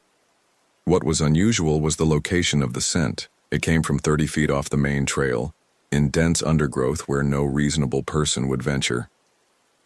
Alex approached the spot where the scent was strongest. His eyes, trained to catch details others missed, found what he was looking for almost immediately. A partial boot print in the soft earth between two fallen logs. Size 11 or 12, deep tread pattern, expensive hiking boot. The print was crisp enough to have been made in the last 6 hours. He photographed the print and took GPS coordinates, then continued toward the official trailhead. The missing hiker's information sheet indicated she wore size 7 boots and preferred lightweight trail runners. This print belonged to someone else. The Hoh River Trail began with a gentle incline through old-growth forest. Alex had walked this path hundreds of times, knew every root and rock that could trip an unwary hiker. He moved with the efficient stride of someone who understood that conservation of energy meant survival in the wilderness. At the half-mile marker, he found Jennifer Walsh's first clear footprint in a patch of mud beside a seasonal creek. Size 7 trail runner, just as described. The print showed normal gait and pressure distribution. She had been walking at a comfortable pace, not running or struggling. But 20 feet past her print, Alex discovered something that made him stop dead. Another size 11 boot print, perfectly placed to follow Jennifer's trail. The depth and clarity indicated it had been made shortly after hers, while the mud was still soft from her passage. Alex knelt beside the print and studied it with the focused attention that had made him legendary among his former colleagues. The boot had a distinctive wear pattern, slightly more erosion on the outer edge of the heel, suggesting the wearer favored his right side. A small nick in the sole left a unique mark. This wasn't a coincidence. Someone had deliberately followed Jennifer Walsh into the forest. He photographed both prints and marked their locations on his GPS. The tactical situation had just changed from search and rescue to potential criminal investigation. Alex pulled out his satellite phone to contact the sheriff's department, then hesitated. The signal showed only one bar, weak but functional. He'd make the call once he gathered more evidence. Following the trail deeper into the forest, Alex's senses sharpened to the hyper-aware state that had kept him alive during his most dangerous rescues. Every sound registered: the distant call of a Steller's jay, the whisper of wind through Douglas fir needles, the constant murmur of the Hoh River. What he didn't hear was equally important. No squirrel chatter, no rustling of small animals in the underbrush. The forest felt too quiet. At the 1-mile marker, Alex found the first deliberate sign. Jennifer's trail continued straight along the main path, but the size 11 boots veered off into dense forest cover. However, instead of disappearing into the wilderness, the boot prints circled back to rejoin the trail 50 yards ahead of Jennifer's last visible tracks. The maneuver served no practical purpose for a legitimate hiker. It was the behavior of someone who wanted to observe without being seen. Alex's exceptional tracking ability allowed him to read the story written in disturbed vegetation and compressed earth. The follower had moved with careful precision, placing each step to minimize noise and visible tracks. This wasn't a casual stalker or opportunistic predator. This was someone with training and experience. But there was something else, something that triggered Alex's ability to detect human presence even when he couldn't see or hear anyone.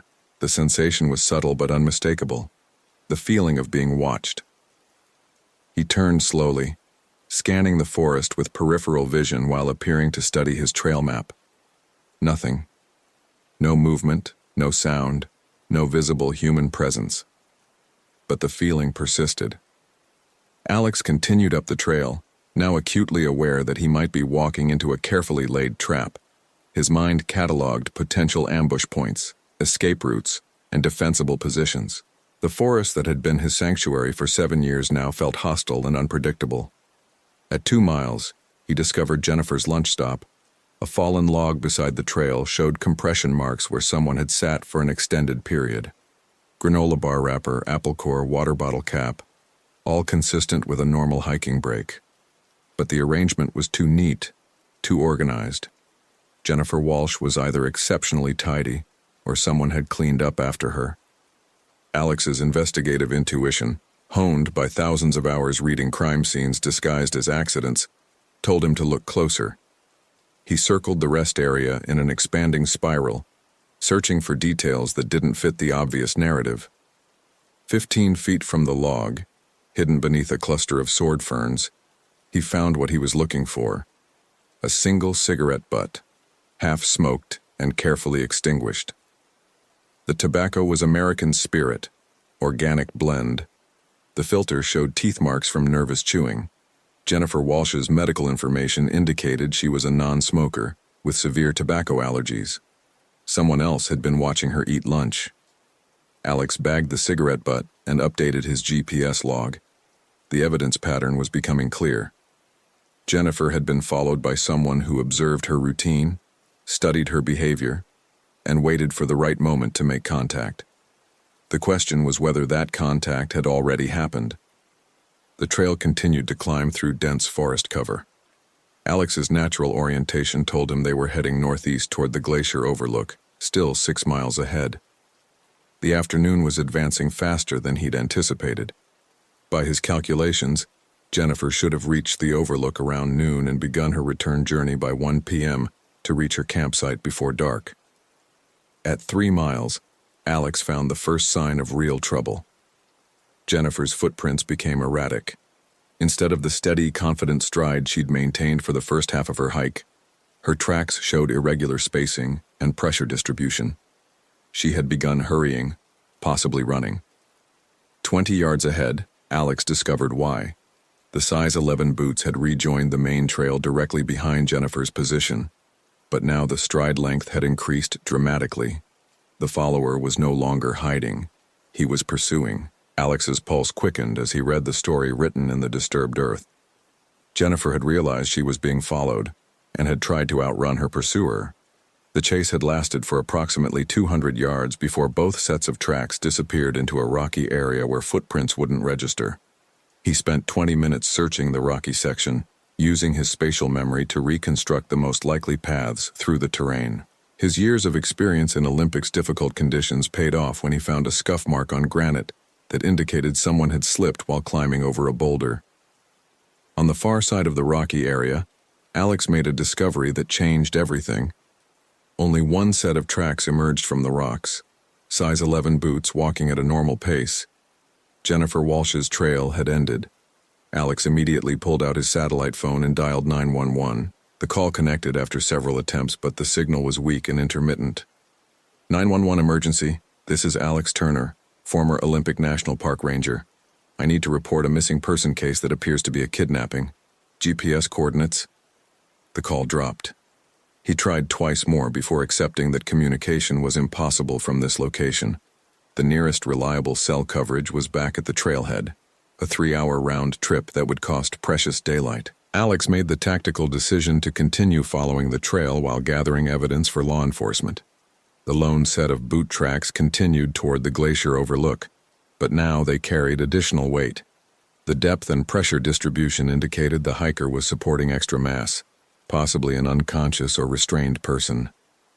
As Alex followed the tracks, his ability to read nature's subtle signals began registering alarming changes. The bird calls had stopped completely. Even the insects seemed subdued. The forest felt wrong, as if some predatory presence was disrupting the natural balance. At 4 miles, Alex's exceptional tracking skills revealed something that stopped him cold.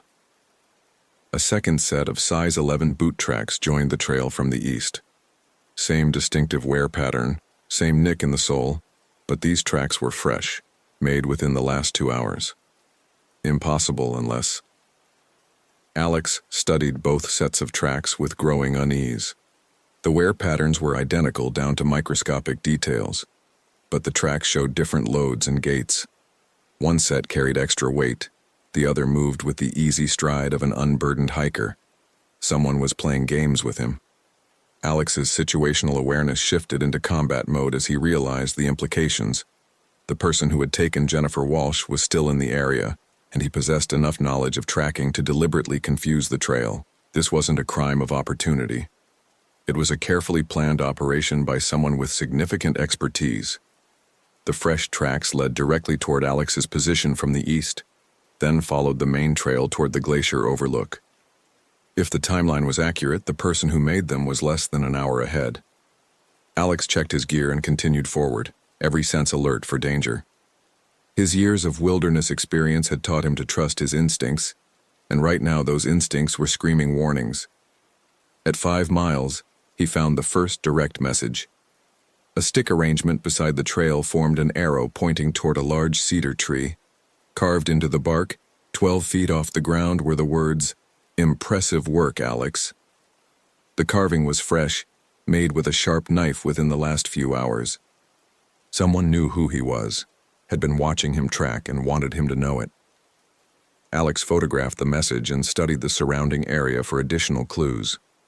The height of the carving indicated someone tall and athletic, comfortable climbing trees. The precision of the lettering suggested education and steady hands. But it was the psychological implications that worried him most. This person wasn't trying to avoid capture. He was engaging in a game, using Jennifer Walsh as bait to lure Alex deeper into the wilderness. Alex's natural orientation told him the glacier overlook was still 2 miles ahead, and the afternoon was advancing toward the critical 4 p.m. threshold when mountain shadows would make tracking nearly impossible. He had perhaps 2 hours of useful daylight remaining. The trail continued to climb through increasingly rugged terrain. Alex's spatial memory supplied detailed knowledge of every major landmark ahead. Dead Horse Creek crossing, the rock slide area, the final switchback climb to the overlook. If someone wanted to stage a confrontation, the overlook itself would be the logical choice. It offered commanding views of all approach routes and limited escape options. At Dead Horse Creek, Alex found the second message. A small cairn beside the creek contained a waterproof note. Your reputation precedes you. I've read about your search and rescue successes. Impressive use of natural tracking abilities. I'm curious to see how you handle a more challenging situation. M. The handwriting was precise, almost mechanical. The paper was high-quality stock, not typical hiking gear. The signature M suggested either ego or deliberate misdirection. Alex pocketed the note and studied the creek crossing. Jennifer's trail remained invisible, but the size 11 boots showed clearly in the sandy soil. The tracks led directly across the creek toward the final approach to the glacier overlook. As Alex crossed the creek, his sense of being watched intensified dramatically. The feeling was so strong it made his skin crawl. Someone was observing him, probably through binoculars or a rifle scope, from a position with clear sight lines to his location. He continued forward but changed his movement pattern, using terrain features for cover and varying his pace to make himself a more difficult target. His years of experience in dangerous wilderness situations had taught him the difference between paranoia and legitimate threat assessment. The trail ahead entered the rock slide area, a quarter-mile stretch of unstable terrain where a winter avalanche had torn through the forest. Navigation required careful attention to route finding, and the loose rocks would amplify any sound. It was perfect ambush territory. Alex paused at the edge of the rock slide and used his binoculars to scan the route ahead. The afternoon sun created deep shadows between the boulder fields, making observation difficult. He could see the trail markers that indicated the safe passage through the slide area, but the shadows could conceal multiple observation positions. His investigative intuition suggested this was exactly where his opponent wanted him to feel vulnerable and exposed. The question was whether to proceed directly or attempt to find an alternate route. Alex chose a third option. He began crossing the rock slide, but instead of following the marked trail, he used his natural orientation ability to navigate a parallel course that offered better cover. The route was more dangerous, requiring careful attention to loose rocks and unstable surfaces, but it would prevent his opponent from predicting his exact position. Halfway through the rock slide, Alex's exceptional hearing detected a sound that shouldn't exist in this environment: the faint electronic beep of a digital device. The sound came from above and to his left, somewhere in the boulder field approximately 100 yards away. Alex froze and listened intently. The beeping repeated every 30 seconds, suggesting a timer or monitoring device. Someone was tracking his progress through the slide area. Using hand and foot holds carved by weather and time, Alex climbed toward the source of the sound. His years of technical rescue work had given him excellent climbing skills, and he moved through the boulder field with minimal noise. He found the device wedged between two rocks, a small GPS unit with an active tracking display. The screen showed a moving dot that corresponded to Alex's position, updated in real time. Someone was monitoring his exact location from a remote position. Alex examined the device carefully before removing it. Military-grade GPS tracker, expensive and sophisticated, the kind of equipment used by law enforcement or private security contractors. This wasn't the gear of a typical criminal. He slipped the tracker into his pack and continued toward the glacier overlook, now certain that he was walking into a carefully orchestrated confrontation. His opponent possessed resources, training, and detailed knowledge of Alex's reputation. This was personal. The final approach to the overlook required a steep switchback climb through dense forest. Alex's spatial memory provided perfect recall of the terrain ahead: 3 major switchbacks, a narrow ridge walk, then the final climb to the rocky platform that offered spectacular views of the Blue Glacier. As he climbed, Alex's mind worked through the tactical situation. His opponent had Jennifer Walsh at the overlook, had been monitoring Alex's approach, and wanted a face-to-face confrontation. The question was why? Ransom? Personal grudge? Something else entirely? At the second switchback, Alex found the third message. This one was different. Instead of a hidden note, the message was carved directly into a tree beside the trail where it couldn't be missed. "Your move, Alex. Come alone or she dies." The carving was fresh, probably made while Alex was navigating the rock slide. His opponent was staying ahead of him, maintaining control of the situation while drawing him toward the final confrontation. Alex checked his gear one more time. No weapons except a utility knife and climbing tools. No backup. His satellite phone remained useless in the deep forest. He was walking into unknown danger with only his skills and experience for protection. But he had one advantage his opponent might not expect. 7 years in Olympics wilderness had taught Alex to read terrain like a three-dimensional map. He knew every approach to the glacier overlook, including routes that weren't marked on any trail guide. Instead of continuing up the main trail, Alex began climbing directly through the forest, using his natural orientation to navigate toward the overlook from an unexpected direction. The route was more difficult, requiring technical climbing skills and intimate knowledge of the terrain, but it would allow him to approach from above rather than below. The climb took 40 minutes and brought him to a rocky ledge approximately 50 feet above the main overlook platform. From this position, Alex could observe the entire area while remaining hidden. What he saw made his blood run cold. Jennifer Walsh was alive but bound to a large boulder near the edge of the platform. Her position was carefully chosen. Any rescue attempt would require exposing oneself to observation from multiple directions. A tripwire system connected to her restraint suggested that any disturbance would trigger consequences. But it was the man standing beside her that truly shocked Alex. Tall, lean, well-dressed in expensive outdoor gear, he looked more like a university professor than a wilderness predator. He appeared to be in his 40s, with graying hair and intelligent eyes that constantly scanned the surrounding terrain. Most unsettling was his relaxed demeanor. He looked like someone enjoying a pleasant afternoon hike rather than someone who had just committed kidnapping. The man checked his watch and called out in a cultured voice that carried clearly in the mountain air. "Alex Turner, I know you're here. I've been tracking your approach for the last hour. Impressive route selection, by the way. Very creative use of the terrain." Alex remained silent and motionless, studying the setup below. The man continued. "I realize this situation is unusual, but I want you to know that I have enormous respect for your abilities. Your reputation in search and rescue is genuinely impressive. 7 years in Olympic, 43 successful rescues, 0 fatalities, that's remarkable." The man walked closer to the edge of the platform, still speaking in the same conversational tone. "My name is Dr. Michael Voss. I was a forensic psychologist before I discovered my true calling. I've been studying human behavior under extreme stress for the past 3 years, and I've been hoping to meet someone with your particular skill set." Alex's mind raced as he processed this information. Dr. Michael Voss, the name was familiar. A psychologist who had disappeared from Seattle after being investigated for unethical research practices. There had been rumors about unauthorized experiments on trauma victims. "I know you're analyzing the situation," Voss continued, "trying to determine the best approach for Miss Walsh's rescue. Let me save you some time. The restraint system is designed to detect any disturbance. If you approach from any direction other than the main trail, or if you attempt to cut her free without my permission, the results will be unfortunate." Voss gestured toward a complex arrangement of ropes and pulleys that Alex hadn't noticed from his elevated position. The system was designed to pull Jennifer backward off the platform if triggered.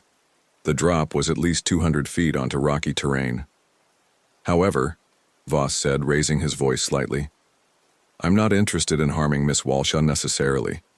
She's simply the bait I needed to arrange our meeting. What I really want is the opportunity to test your remarkable abilities against my own expertise." Alex finally spoke, his voice carrying clearly from his hidden position. "What kind of test?" Voss smiled and looked directly toward Alex's location, as if he had known the exact position all along. "A simple game of intelligence versus instinct. You have approximately 90 minutes of useful daylight remaining. I've prepared a series of challenges that will test every one of your special abilities. If you can solve them all before dark, Miss Walsh goes free, and I disappear. If you fail, he shrugged expressively. And if I refuse to play? Then Miss Walsh dies immediately and you spend the rest of your life wondering if your legendary skills might have saved her. Alex studied the situation from every angle his position allowed. Voss was clearly intelligent and well-prepared, but he was also arrogant. His need to explain the game, to gain Alex's acknowledgement of his cleverness, suggested psychological weaknesses that might be exploited. "What are the rules?" Alex asked. "Simple. I've placed 5 challenges between here and the base camp area. Each one tests a different aspect of your abilities: tracking, nature reading, investigation, orientation, and spatial memory. Solve all 5 challenges correctly, and you receive a GPS coordinate for Miss Walsh's release location. Fail any challenge, and the game ends." Voss pulled out a small electronic device. "This transmitter is linked to Miss Walsh's restraint system. If I don't input the correct code every 20 minutes, or if the device is damaged, the system activates automatically, so you'll need to work efficiently." Alex climbed down from his observation position and appeared at the main trail entrance to the overlook. Voss turned to face him with obvious pleasure. "Excellent. I was wondering how long you'd stay hidden. Very good tactical thinking, by the way. Most people would have charged straight up the main trail." Up close, Doctor. Michael Voss looked even more unsettling. His expensive outdoor gear was perfectly organized, his hair was neatly combed despite the demanding hike, and his eyes held the focused intensity of someone who viewed other people as laboratory subjects. "Before we begin," Voss said, "I want you to understand why I do this. When I was 8 years old, my cousin David systematically stalked me for 6 months.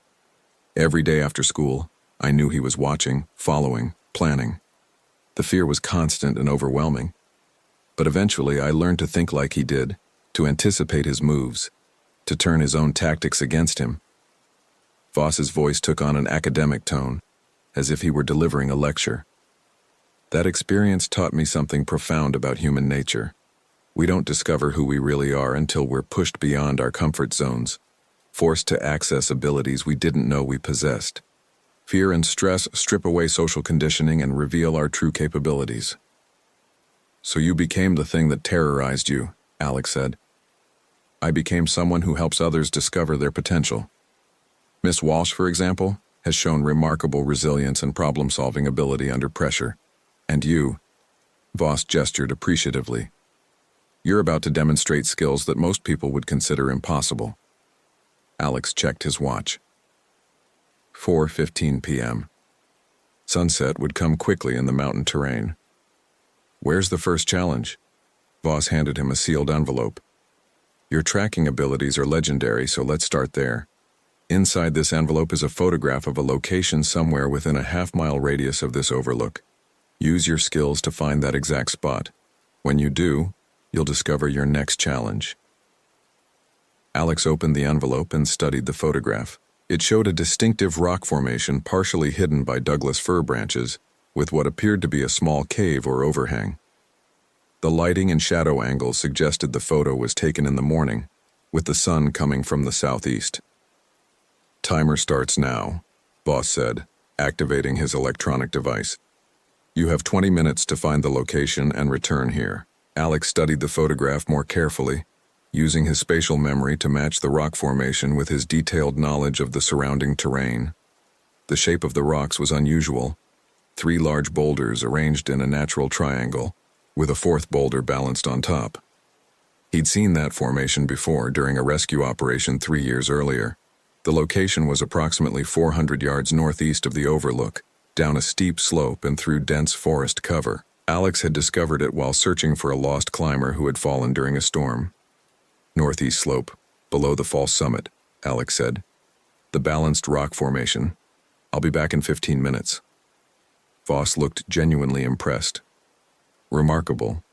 Most people would need to search systematically. You identified the location immediately." Alex jogged down the trail and then cut directly through the forest, using his natural orientation to navigate through terrain that would confuse most hikers. His years of experience in Olympic's dense forests allowed him to move quickly despite the difficult conditions. He found the rock formation exactly where his spatial memory had placed it. Hidden in the small cave beneath the balanced boulder was a waterproof container with the second challenge. The container held a digital thermometer, a pH testing kit, and a note. The water source closest to this location has been chemically altered. Use your nature reading ability to determine what has been added and why. Return with the correct answer. Alex immediately began searching for water sources in the immediate area. His knowledge of local hydrology led him to a small spring that emerged from between two rock faces about 50 yards from the balanced boulder formation. The spring looked normal, but when Alex tested the water, he discovered significant alkalinity changes. The pH was much higher than natural mountain spring water should be. He tasted a small sample and detected a faint mineral flavor that didn't belong. His exceptional tracking skills revealed the answer. Someone had scattered limestone powder around the spring's source, deliberately altering the water chemistry. The purpose was to make the water safe for someone with specific health conditions, stomach acid problems, or certain medication requirements. Alex returned to the overlook with 8 minutes to spare. Limestone powder, he told Voss. Someone with acid reflux or ulcer problems needed to neutralize acidic mountain water. Voss nodded approvingly. Correct. Very good analytical thinking. Challenge 2. He handed Alex another envelope. Your human presence detection ability is well documented. Multiple witnesses have described your uncanny ability to sense when someone is watching you. Let's test that. The envelope contained a map of the surrounding area with 5 locations marked. I've placed observation posts at 3 of these 5 locations. Use your instincts to determine which 3, then visit each location to collect a code number. You have 25 minutes. Alex studied the map, then closed his eyes and extended his awareness in every direction. His ability to detect human presence wasn't something he could explain rationally. It operated on a level below conscious thought, processing dozens of subtle environmental cues. 3 of the marked locations felt wrong. Not empty, but inhabited by a hostile presence. Alex opened his eyes and pointed to the locations on the map. Here, here, and here. Impressive confidence, Voss said. Go collect your codes. Alex moved through the forest with efficient precision, visiting each location he had identified. At the first, he found a small camera hidden in a tree with a numeric display showing 847. At the second, a similar device displayed 329. The third showed 156. He returned to the overlook with the 3 numbers, 847, 329, 156. Excellent, Voss said, inputting the code into his device. Challenge 3 tests your investigative intuition. You have a reputation for finding evidence that others miss, for seeing patterns that aren't obvious. He led Alex to a cleared area near the overlook platform where various objects were scattered across the ground. One of these items doesn't belong with the others. Your task is to determine which item is out of place and explain why. Alex surveyed the scattered objects.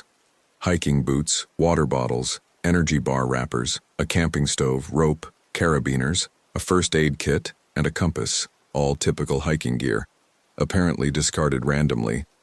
But Alex's investigative experience had taught him to look beyond the obvious. He examined each item carefully, noting manufacturing details, wear patterns, and contamination. The compass was wrong. It was an expensive military-grade instrument, far more sophisticated than anything a casual hiker would carry.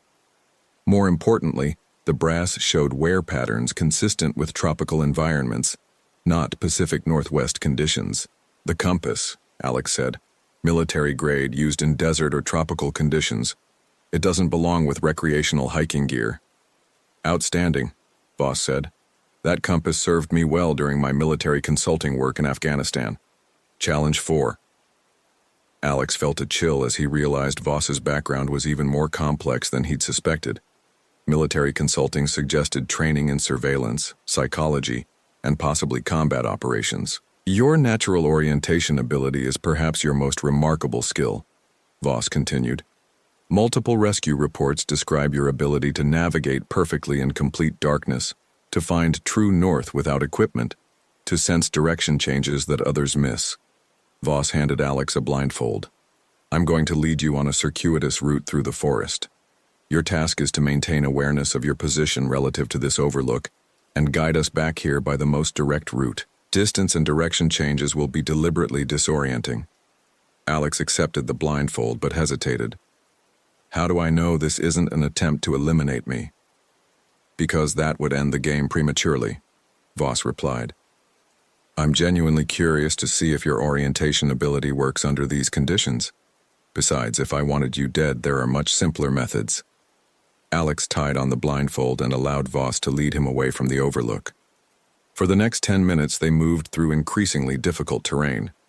Voss deliberately led him through multiple direction changes, up and down slopes, around obstacles, and through areas where normal navigation would be impossible.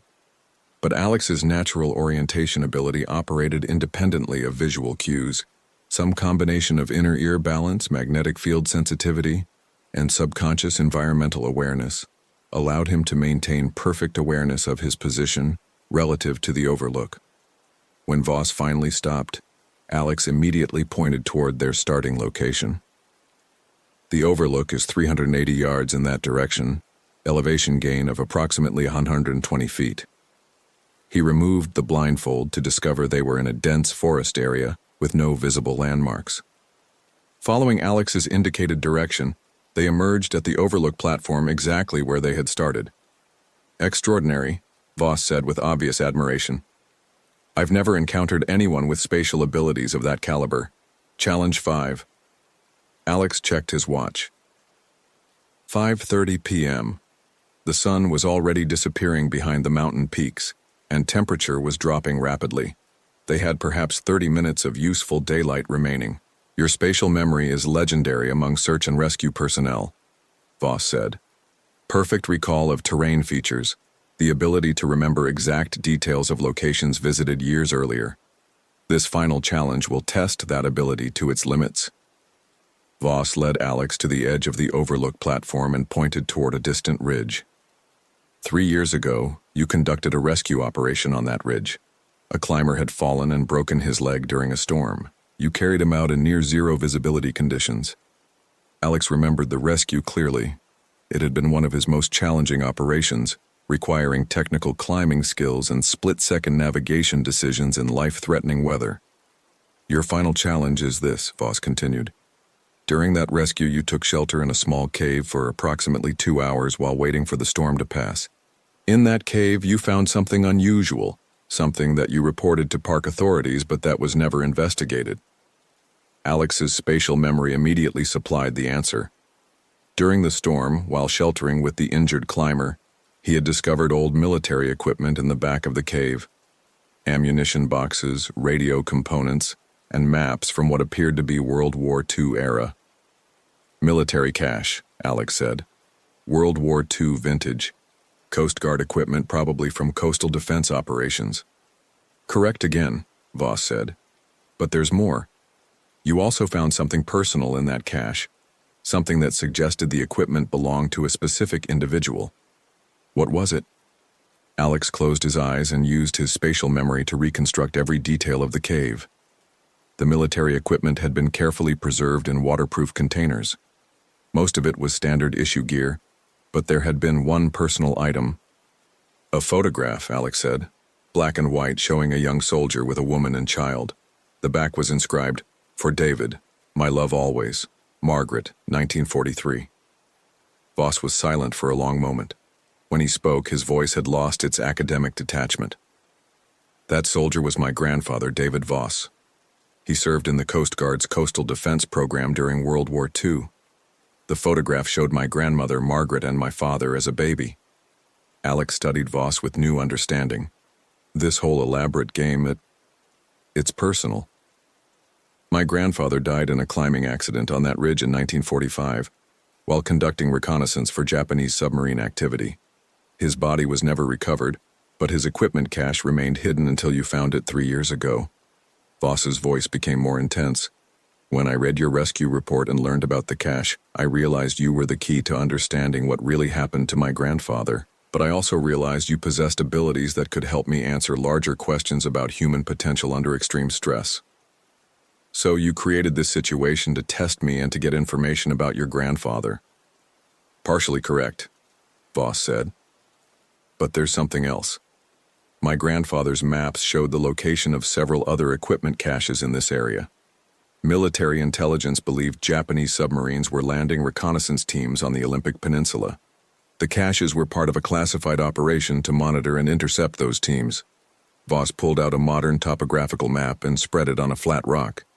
Your spatial memory of that cave's contents, specifically, your recall of my grandfather's maps, could help locate those other caches.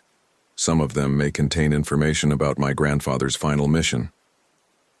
Alex realized the true complexity of Voss's motivations. This wasn't just about testing human abilities under stress. It was about family history, unresolved grief, and the desire to understand a mystery that had haunted 3 generations. You could have simply approached me and asked for help, Alex said. Would you have believed me? Would you have invested the time and effort to help a stranger reconstruct 70-year-old memories? Voss shook his head. This way, I could test your abilities, verify their authenticity, and demonstrate that the information you possess is genuinely valuable. And Jennifer Walsh? Will be released unharmed as promised. She's actually a graduate student in my former psychology department, and she volunteered for this exercise. The restraint system is a theatrical prop. There was never any real danger. Alex felt a mixture of relief and anger. You put me through this elaborate deception for family research? I put you through this to demonstrate that your abilities are far more extraordinary than you realize, Voss said. Most people would consider what you've accomplished today to be impossible. You've proven that human potential extends far beyond conventional limitations. Alex looked at his watch. 5:45 p.m. The forest was already deep in shadow, and temperature was dropping toward freezing. It's time to end this game. One final request, Voss said. I'll give you the GPS coordinates for Miss Walsh's location, and I'll disappear as promised. But I want you to consider helping me locate those military caches, not for my personal satisfaction, but because they may contain historically significant information about World War II operations in the Pacific Northwest. Alex studied Voss carefully. Despite the elaborate deception, he sensed genuine emotion behind the man's academic facade. The story about his grandfather had the ring of truth, and the historical implications were potentially significant. I'll consider it, Alex said, after I verify that Jennifer Walsh is safe and after you've answered some questions for law enforcement. Voss nodded and handed Alex a GPS unit showing coordinates for a location 2 miles south of the overlook. She's at the old ranger station ruins completely unharmed. I understand your need to involve authorities, but I hope you'll also consider the possibility that some situations require unconventional approaches. As Voss prepared to leave, Alex asked the question that had been bothering him throughout the entire ordeal. Why did you really do this? The family history is interesting, but it doesn't explain the elaborate psychological game. Voss paused and looked directly at Alex with an expression of surprising vulnerability. Because I needed to know if extraordinary human abilities are real, or just legend. My cousin David, who terrorized me as a child, possessed uncanny abilities to predict behavior, to appear and disappear without being detected, to know things he shouldn't have been able to know. For 30 years I've wondered if what he could do was genuine or just the distorted memories of a frightened child.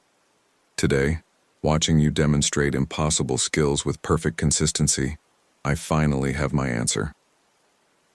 Voss shouldered his pack and headed toward the trail. Human potential is far greater than we imagine, Alex. What you can do proves that. Don't waste those abilities on routine search and rescue work. Use them for something that matters. Alex watched Voss disappear into the gathering darkness, then immediately headed toward the GPS coordinates to verify Jennifer Walsh's safety. The rescue location was exactly where indicated. The ruins of a 1940s-era ranger station that had been abandoned for decades. Jennifer Walsh was waiting there, unharmed and apologetic about her role in the deception. Her story confirmed Voss's explanation about the psychology department research and her voluntary participation in what she believed was a study of stress responses in outdoor environments. Alex used his satellite phone to contact authorities and report the situation. The subsequent investigation found no evidence of criminal activity, though Dr. Michael Voss had indeed disappeared without leaving any traceable information about his current location. 3 weeks later, Alex returned to the cave on the distant ridge where he had sheltered during the storm rescue 3 years earlier.